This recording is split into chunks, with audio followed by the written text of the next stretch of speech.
گویا آپ یہ کہہ رہے ہیں کہ ایک باپ اپنی بیٹی کی شادی اپنی مرضی سے نہیں کر سکتا؟ صرف اپنی مرضی سے ہرگز نہیں۔ اور اسلام ایک لڑکی کو اپنی مرضی سے شادی کرنے کی اجازت دیتا ہے؟ اجازت؟ حق ہے اس کا، پیدائشی حق۔ حدیث کی کتاب کھول کے دیکھیے، ناسائی والیوم 2 چیپٹر کتاب النکاح ورق نمبر 403۔ نبی کریم صلی اللہ علیہ وسلم کے پاس ایک عورت آئی، کہنے لگی یا رسول اللہ، میرے والد نے مجھ سے پوچھے بغیر میری شادی کرا دی تھی، مجھے اپنا خاوند پسند نہیں ہے، میں کیا کروں؟ ایک لمحے کا توقف کیے بغیر آپ نے فرمایا میں ابھی تمہارا نکاح ختم کیے دیتا ہوں۔ وہ بولی بس رسول اللہ، مجھے طلاق نہیں چاہیے، میں صرف اپنا حق معلوم کرنا چاہتی تھی۔ حدیث کی دوسری کتاب کھولیے، بخاری شریف والیوم 3 چیپٹر کتاب النکاح ورق نمبر 94۔ خنسا بنت خزام کہتی ہیں میرے والد نے مجھ سے پوچھے بغیر میری شادی کرا دی، مجھے خاوند پسند نہیں تھا، میں رسول اللہ کے پاس گئی، انہوں نے فوراً وہ نکاح منسوخ کروا دیا۔ لیکن مولانا آپ یہ کیوں اپریشیٹ نہیں کر رہے ہیں کہ حسین شاہ نے کس مقصد کے تحت اپنی بیٹی کی شادی کی تھی؟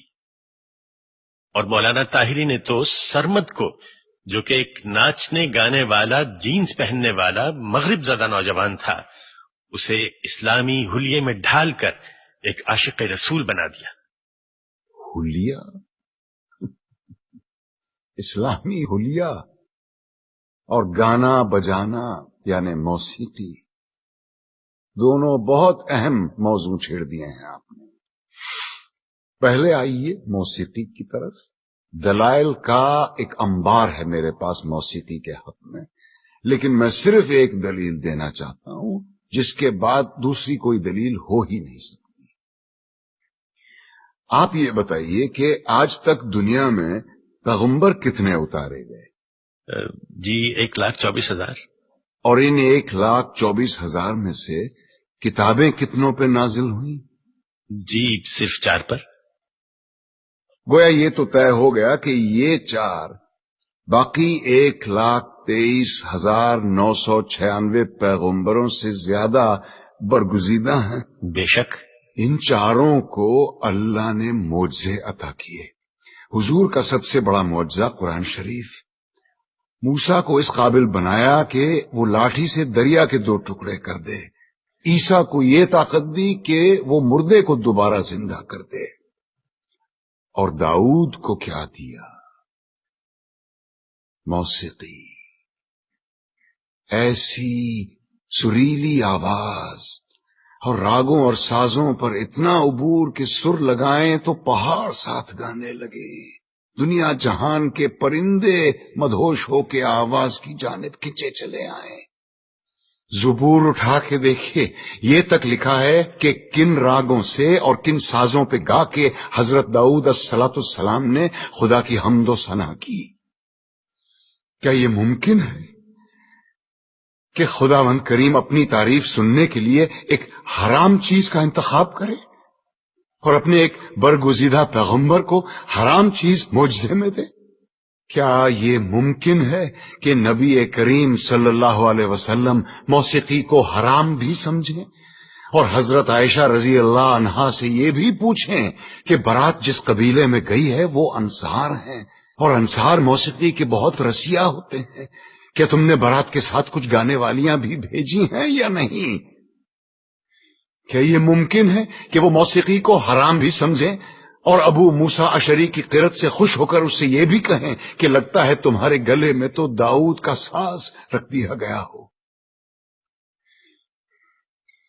اب آئیے حلیے کی طرف۔ آپ نے کہا جینز زدہ نوجوان یا اسلامی حلیہ۔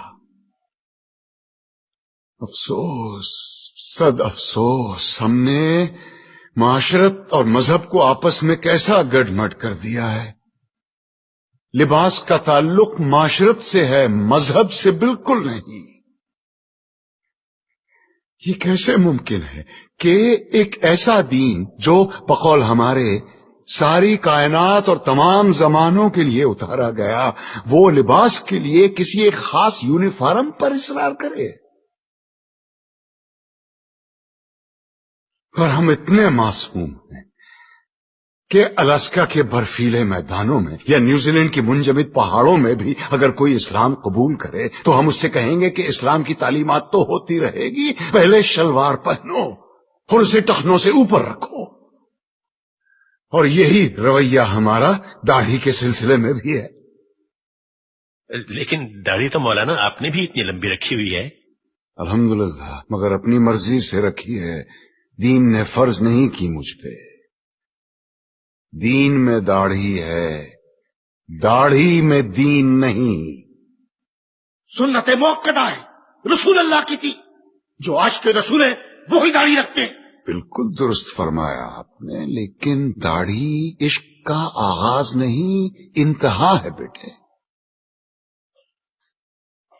عشق جب انتہا کو چھوتا ہے تو عاشق کا جی چاہتا ہے کہ وہ بھی دکھنے میں اپنے محبوب جیسا بن جائے.